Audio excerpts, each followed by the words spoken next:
नमस्कार, आप देख रहे हैं खबर दोपहर में। हूं प्रीति सिंह। शुरुआत मुख्य समाचारों के साथ।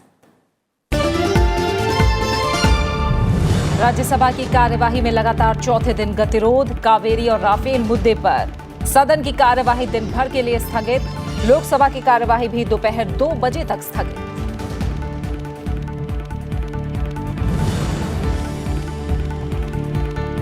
एक साथ 3 तलाक देने से जुड़ा विधेयक लोकसभा में पेश। गैर कानूनी बनाने के साथ 3 साल तक की सजा और जुर्माने का प्रावधान। कानून मंत्री रविशंकर प्रसाद ने कहा, पीड़ित मुस्लिम महिलाओं को मिलेगी सुरक्षा।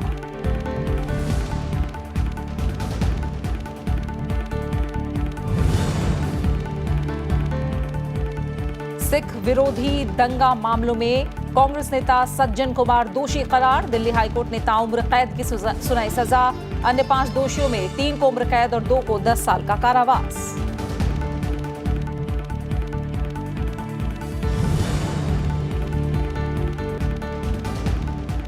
तीसरी बार राजस्थान के मुख्यमंत्री बने अशोक गहलोत। सचिन पायलट ने ली उप मुख्यमंत्री पद की शपथ। कमलनाथ के हाथ मध्य प्रदेश की कमान। भूपेश बघेल आज शाम लेंगे छत्तीसगढ़ के मुख्यमंत्री पद की शपथ।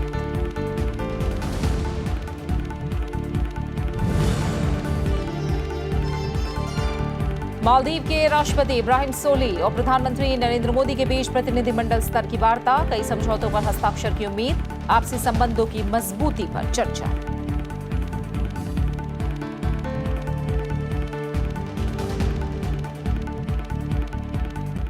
सबसे पहले बात संसद सत्र की। शीतकालीन सत्र के दूसरे हफ्ते के पहले दिन भी राज्यसभा की कार्यवाही में राफेल और कावेरी के मुद्दों पर अवरोध देखने को मिला, जिसके बाद राज्यसभा की कार्यवाही दिन भर के लिए स्थगित करनी पड़ी। तमिलनाडु की 2 मुख्य पार्टियों डीएमके और एआईएडीएमके ने कावेरी मुद्दे पर राज्यसभा में लगातार चौथे दिन गतिरोध पैदा किया और प्ले कार्ड लेकर सभापति के आसन के समीप आ गए। वहीं कांग्रेस नेता और राज्यसभा में नेता प्रतिपक्ष गुलाम नबी आजाद ने कहा कि उन्होंने राफेल सौदा मामले पर कथित तौर पर सुप्रीम कोर्ट को गुमराह करने के मुद्दे पर विशेषाधिकार हनन का नोटिस दिया है, जिस पर सभापति ने कहा कि उनका नोटिस मिला है, लेकिन वो एक ऐसे मामले से संबंधित है जो सुप्रीम कोर्ट के पास विचाराधीन है। इसके बाद गतिरोध जारी रहने पर सभापति ने सदन की कार्यवाही दिन भर के लिए स्थगित कर दी। कांग्रेस चेयरमैन सर,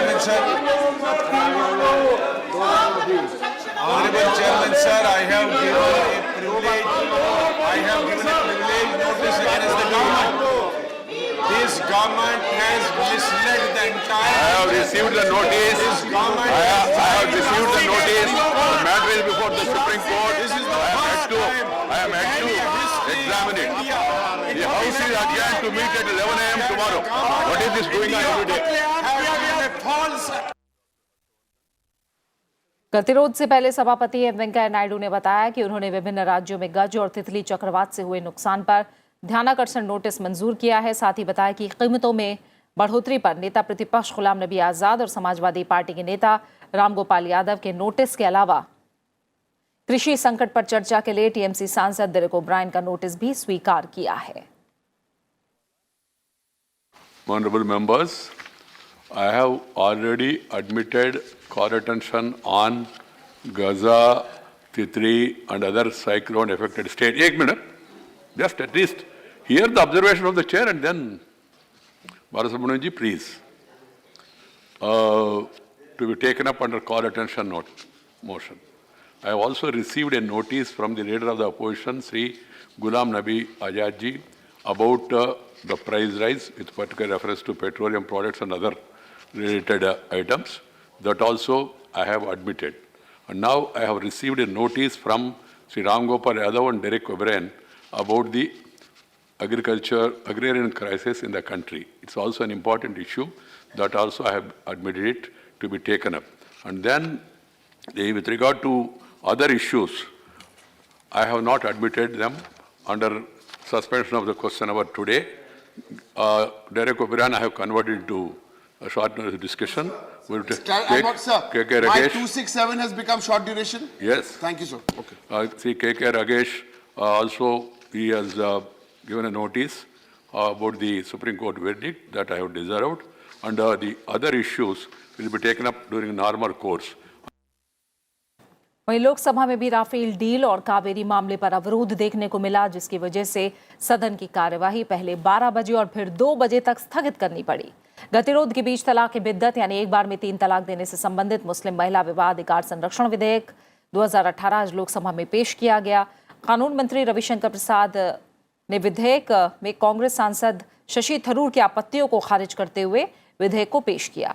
साथ ही उन्होंने मुस्लिम महिला विवाह अधिकार का संरक्षण अध्यादेश 2018 के जरिए इस मामले में तुरंत कानून बनाए जाने की वजहों को दर्शाने वाला विवरण भी पेश किया। मुस्लिम महिला विवाह अधिकार संरक्षण विधेयक 2018 दोनों सदनों से पारित होने के बाद इसी साल 19 सितंबर को जारी अध्यादेश की जगह लेगा। विधेयक में एक साथ 3 तलाक देने को अवैध बताया गया है और इसके लिए 3 साल तक की सजा और जुर्माने का प्रावधान है। यह गैर जमानती अपराध की कैटेगरी में रखा गया है, लेकिन पत्नी की अपील सुनने के बाद मजिस्ट्रेट इसमें जमानत दे सकते हैं। साथ ही पति पत्नी अगर सुलह करने को राजी हो तो मजिस्ट्रेट इसके लिए अथॉरिटी होगा। 3 तलाक के लिए पत्नी या उनके खून के रिश्ते में से ही कोई शिकायत दर्ज करा सकता है। बीते मॉनसून सत्र में राज्यसभा में विपक्ष ने लोकसभा से पहले ही पारित हो चुके मुस्लिम महिला विवाह अधिकार संरक्षण विधेयक 2017 को पारित नहीं होने दिया था, जिसके बाद सरकार ने अध्यादेश के जरिए इसे दंडनीय अपराध बनाने को मंजूरी दी।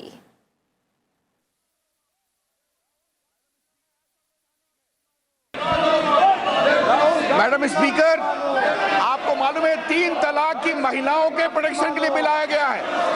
सुप्रीम कोर्ट ने निर्णय किया ये गलत है, गैर कानूनी है, असंवैधानिक है। इसके बावजूद देश में धड़ल्ले से 3 तलाक दिया जा रहा था। हमारी खवातीन मुस्लिम महिलाएं परेशान थी। एक बार तलाक तलाक तलाक बोल करके शादी को तोड़ा जाया करता था। व्हाट्सएप से तलाक, रोटी नहीं पकी तो तलाक। तो इसलिए इसमें सोच विचार कर एक कानून लाया गया है। इसमें पेनल प्रोविजन है और इसमें हमने सुधार भी किया है। तो ये देश के हित में है, संवैधानिक है और जो पीड़ित हमारी मुस्लिम समाज की महिलाएं हैं उनकी चिंता करने के लिए बिल है। इसलिए जो पूरी आपत्ति है वो आपत्ति बिल्कुल बेबुनियाद है। मैं आपसे आग्रह करूंगा मुझे अनुमति दे इस बिल को इंट्रोड्यूस करने के लिए। The question is that leave be granted to introduce the bill. Those in favor may say aye, those against may say no. I think the ayes have it, the ayes have it. Minister may introduce the bill. The leave is granted.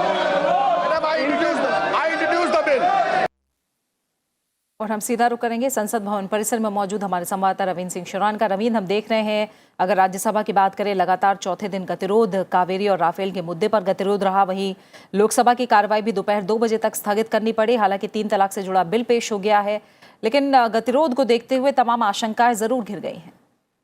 जी देखिए प्रीति, जिस तरीके से आज सवेरे जब सदन की कार्रवाई शुरू हुई तो सभापति ने सबसे पहले सदन को यही जानकारी दी कि जो आम जनमानस की चिंता से जुड़े मुद्दे हैं और उन पर अलग अलग लोगों ने नोटिस दिया है, सदस्यों ने नोटिस दिया है, उनको स्वीकार कर लिया गया है। चाहे वो गजा तितली तूफान में जान माल का नुकसान हुआ हो या जो लगातार प्राइस राइज है उस पर डिबेट की बात की गई थी।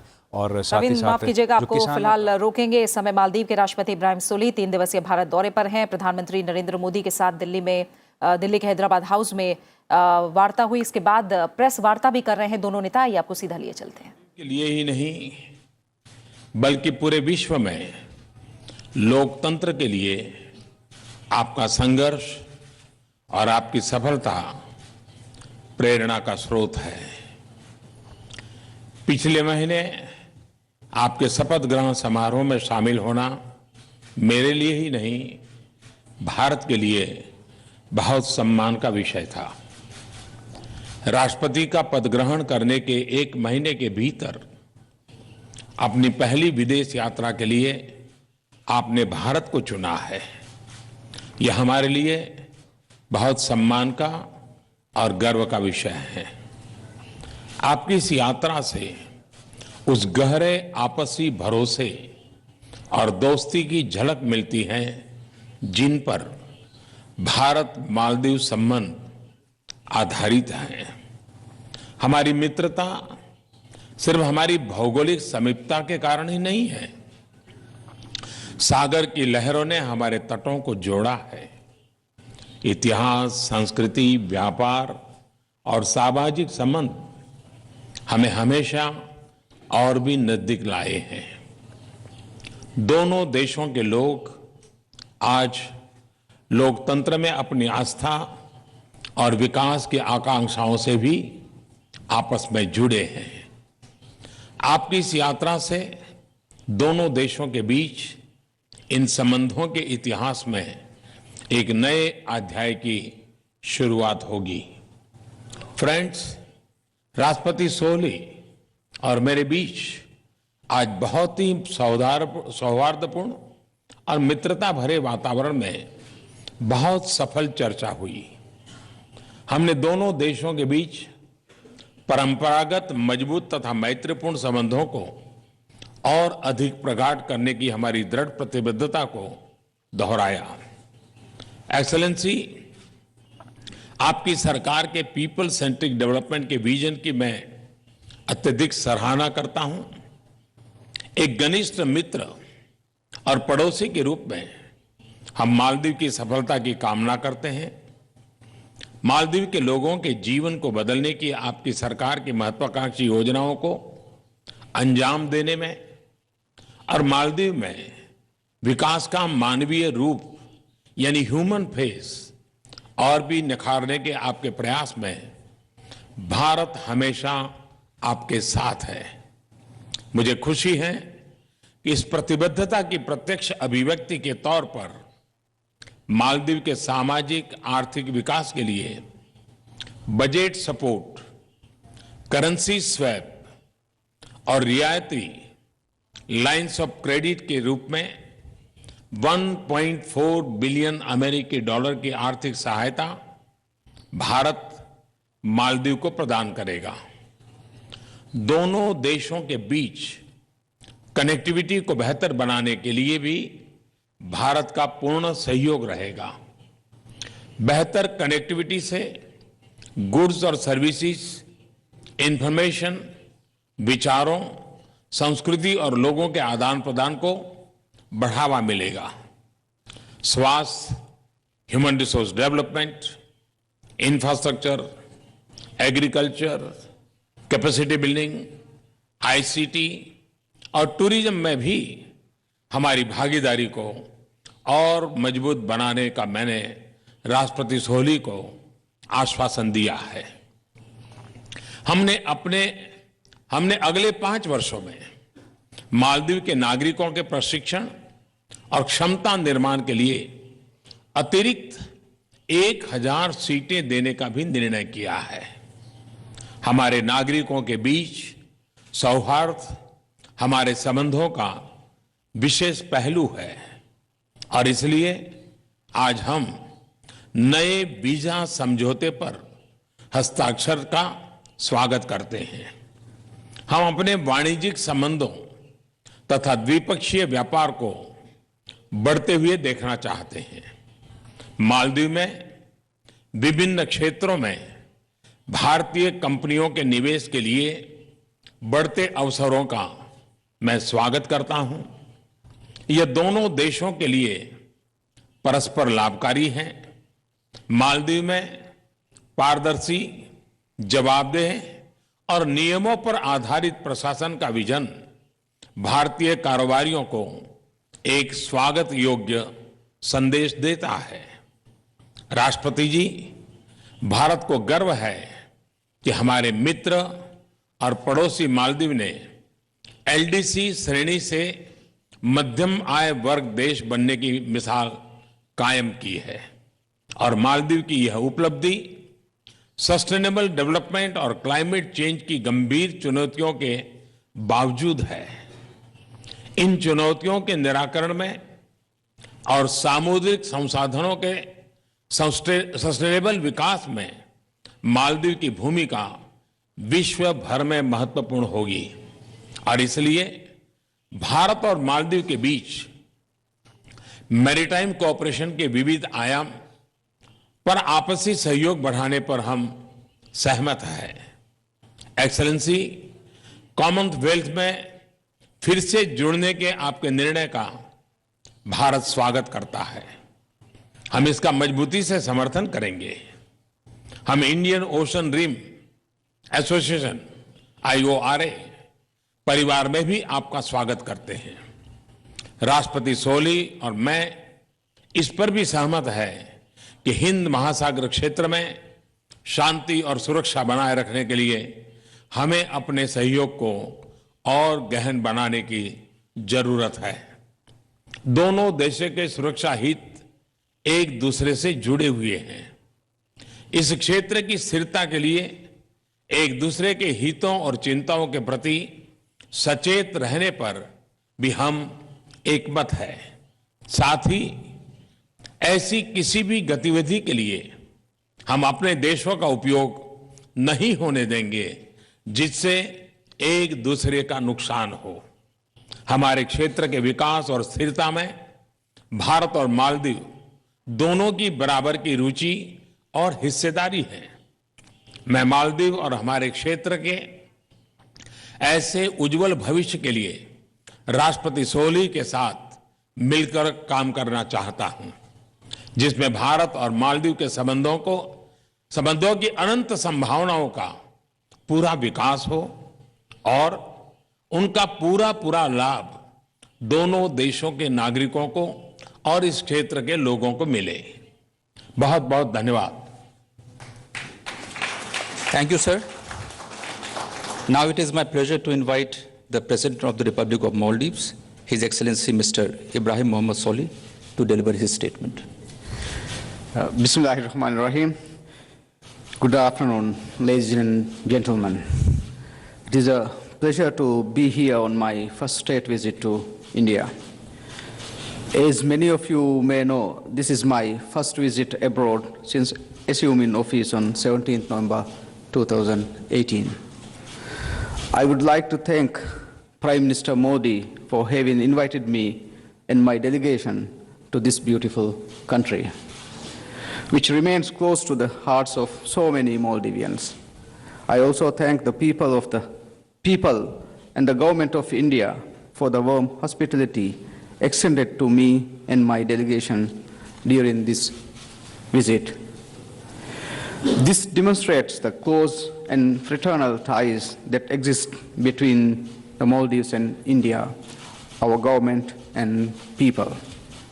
During my visit, I had the honor of meeting senior leaders in the Indian government, including the President of India, Mr. Ramnath Kovind, Vice President of India, Shri Venkaiah Naidu, and External Affairs Minister, Srimati Sushma Swaraj. I had also extensive discussions with Prime Minister Modi, where we discussed ways of further enhancing the traditionally strong and friendly relations between India and the Maldives, and also reaffirm our mutual commitment to democracy, development, and peaceful coexistence.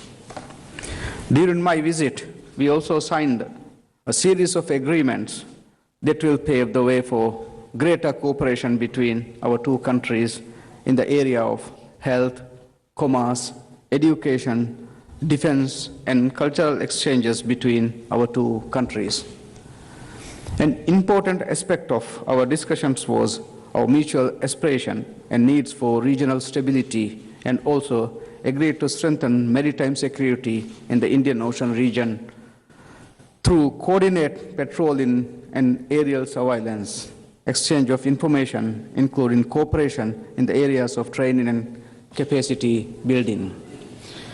During my discussions with Prime Minister Modi, I reiterated the Maldives' support for India's candidature for permanent membership of an expanded and reformed UN Security Council, and shall also support India's candidature for a non-permanent seat for the year 2020-21.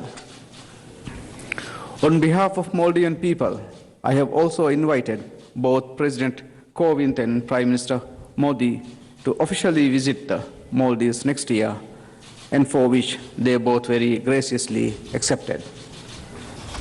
Before concluding, may I say thank you once again for the opportunity to be in this beautiful country of yours. May the Almighty bless our two countries with growth, prosperity, and harmony. Thank you very much. Thank you, Excellency. This concludes the press statement ceremony. Thank you all for joining.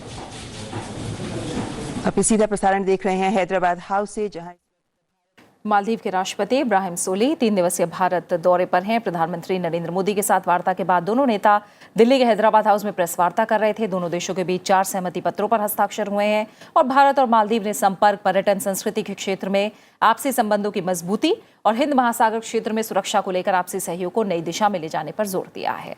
आइए कुछ और अहम खबरों पर नजर डालते हैं। Rafale सौदे के मामले में वित्त मंत्री अरुण जेटली ने कांग्रेस के आरोपों का खंडन करते हुए कहा है कि सुप्रीम कोर्ट के फैसले के बाद अब इस पर बहस बंद हो जानी चाहिए। राफेल झूठ और अब फिर झूठ शीर्षक से लिखे गए फेसबुक ब्लॉग में वित्त मंत्री जेटली ने इस मामले को जांच के लिए जेपीसी में भेजे जाने की कांग्रेस की मांग को खारिज किया है। उन्होंने कांग्रेस को बैड लूजर्स बताते हुए कहा कि सुप्रीम कोर्ट से क्लीन चिट मिलने के बाद डील पर सीएजी की राय प्रासंगिक नहीं है। संसद के शीतकालीन सत्र के शुरुआती 4 दिन तमाम मुद्दों पर गतिरोध की भेड़ चढ़ चुके हैं और इस पर वित्त मंत्री अरुण जेटली ने कहा कि विपक्षी कांग्रेस बचे हुए सत्र में भी राफेल पर चर्चा की बजाय अवरोध पैदा करना पसंद करेगी। फैसले में सीएजी और पीएसी वाले एंगल पर उन्होंने कहा कि डिफेंस ट्रांजैक्शन सीएजी के पास ऑडिट रिव्यू के लिए जाते हैं और उसके बाद उन्हें पीएसी को भेजा जाता है। उन्होंने कहा कि सरकार ने कोर्ट में तथ्यात्मक और सही बात कही। राफेल का ऑडिट रिव्यू अभी सीएजी के पास लंबित है। सभी तथ्य उसके साथ साझा किए जा चुके हैं। जब ये रिपोर्ट तैयार हो जाएगी तो ये पीएसी के पास जाएगी। उन्होंने कहा कि प्रक्रिया, प्राइसिंग और ऑफसेट सप्लायर्स को लेकर कोर्ट के अंतिम नतीजों के लिए सीएजी रिव्यू प्रासंगिक नहीं है, लेकिन बैड लूजर्स कभी भी सच को स्वीकार नहीं करते। तमाम झूठ पकड़े जाने के बाद अब वो जजमेंट के बारे में दुष्प्रचार शुरू कर चुके हैं। वित्त मंत्री ने कहा कि कांग्रेस जब अपने शुरुआती झूठ में नाकाम हो गई तो अब फैसले के बारे में नए झूठ गढ़ रही है। संसद की लोक लेखा समिति के अध्यक्ष कांग्रेस नेता मल्लिकार्जुन खड़गे ने शनिवार को राफेल मुद्दे पर सीएजी और अटॉर्नी जनरल को तलब करने की बात कही थी, लेकिन पीएसी के ज्यादातर सदस्य उनके प्रस्ताव से इत्तेफाक नहीं रखते। 22 सदस्यों वाली पीएसी में एनडीए के 12 सदस्यों के अलावा टीडीपी और बीजेडी के सदस्य भी खड़गे के विचार से असहमत हैं। अध्यक्ष जो हैं पीएसी के मल्लिकार्जुन खड़गे जी, उनकी तरफ से बात कही गई थी कि सीएजी और एजी को बुलाया जाए। आप लोगों का क्या मत है और बहुमत क्या है? देखिए, जो खड़गे साहब कहते हैं जहाँ चेयरमैन के तौर पे, वो सब कुछ सही नहीं हो सकता और मैं समझता हूँ कि ना एजी को बुलाने की लोड़ जहाँ कोई उसके लिए कोई ज़रूरत है। आम तौर पे जो रूटीन में होता है, पहले जो सीएनजी में केस आते हैं, फिर सीएनजी कोई जहाँ ऑब्जर्वेशन देती है उस पे फिर पीएसी आगे एक्शन लेती है। इस केस के बारे में अगर सीएनजी ने कोई ऑब्जेक्शन नहीं लाया तो फिर खड़गे साहब कैसे बुलाएंगे जी कोई ना किसी और? खड़गे साहब को इस तरह से खुले में स्टेटमेंट देने का अधिकार है क्या? क्योंकि पीएसी की जो मीटिंग होती है वो तो कॉन्फिडेंशियल होती हैं। बिल्कुल अधिकार नहीं है। अगर एक मेंबर नहीं बाहर कह सकता, कुछ चेयरमैन साहब कैसे कह सकते हैं? और चेयरमैन साहब ने, खड़गे साहब ने जो बाहर ये बात कही है, ये उचित नहीं है। राफेल डील को लेकर सरकार पर हमलावर कांग्रेस के खिलाफ बीजेपी ने मोर्चा खोल दिया है।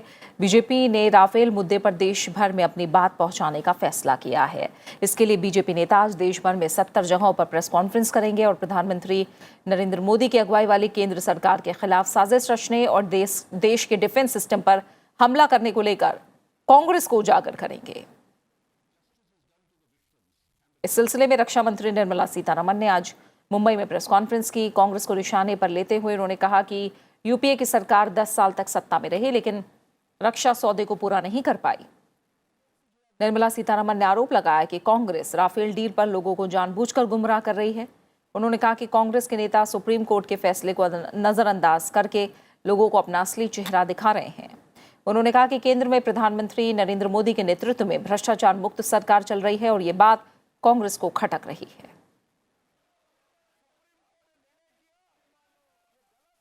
The Congress party is obviously desperate, one, to see why there has not been even a whiff of corruption. How come? And the second, how can it be so, especially in defense? Because you couldn't have taken decisions in defense without middlemen, without money going in the name of kickbacks. So they went on this game of pick up on Rafael, we'll go through the whole thing. They spent 10 years over it. 1984 Sikh विरोधी दंगा मामले में कांग्रेस नेता सज्जन कुमार को दोषी करार दिया गया है। दिल्ली हाईकोर्ट ने आज सज्जन कुमार को उम्र कैद की सजा सुनाई है। सिख विरोधी दंगों के 34 साल बाद कांग्रेस के पूर्व सांसद सज्जन कुमार आपराधिक षड्यंत्र रचने, दंगा भड़काने और सांप्रदायिक सद्भावना के खिलाफ काम करने के आरोपी साबित हुए। दिल्ली हाईकोर्ट ने उन्हें ताउम्र के लिए सलाखों के पीछे भेजने का फैसला सुनाया, साथ ही 5 लाख रुपए का जुर्माना भी लगाया। कोर्ट ने सज्जन कुमार को 31 दिसंबर तक आत्मसमर्पण करने का निर्देश दिया है। कोर्ट ने यह आदेश भी दिया है कि इस दौरान सज्जन कुमार दिल्ली से बाहर नहीं जा सकते। सज्जन कुमार के साथ अन्य आरोपियों को भी दंगा मामले में दोषी करार दिया गया है, जिनमें कांग्रेस के पूर्व पार्षद बलवान खोखर, कैप्टन भागमल और गिरधारी लाल को उम्र कैद की सजा सुनाई गई है। वहीं अन्य दोषियों में पूर्व विधायक महेंद्र यादव और कृष्ण खोखर को 10 साल जेल में रहना होगा। 5 दोषियों को 1-1 लाख रुपए का जुर्माना भी भरना होगा। इस मामले में सभी दोषियों के खिलाफ सीबीआई दंगा पीड़ित और अभियुक्तों की तरफ से सुप्रीम कोर्ट में अपील दायर की गई थी। सीबीआई ने 1984 सिख विरोधी दंगों के मामले में एक मुकदमे के फैसले को चुनौती दी थी, जिसमें सज्जन कुमार को बरी कर दिया गया था। राजस्थान में कांग्रेस नेता अशोक गहलोत ने तीसरी बार मुख्यमंत्री का पदभार संभाल लिया है। आज उन्होंने मुख्यमंत्री पद की शपथ ली। उनके साथ ही प्रदेश कांग्रेस कमेटी के अध्यक्ष सचिन पायलट ने भी शपथ ली। सचिन पायलट राजस्थान सरकार में उप मुख्यमंत्री होंगे। राज्यपाल कल्याण सिंह ने अशोक गहलोत और सचिन पायलट को पद और गोपनीयता की शपथ दिलाई। शपथ ग्रहण समारोह में कांग्रेस अध्यक्ष राहुल गांधी समेत कई अन्य नेता मौजूद थे। अशोक गहलोत तीसरी बार राजस्थान के मुख्यमंत्री बने हैं। इससे पहले वो 1998 में पहली बार मुख्यमंत्री बने थे और 2008 में दूसरी बार मुख्यमंत्री का पदभार संभाला था। अशोक गहलोत पूर्व प्रधानमंत्री इंदिरा गांधी और पूर्व प्रधानमंत्री राजीव गांधी की सरकार में मंत्री भी रह चुके हैं।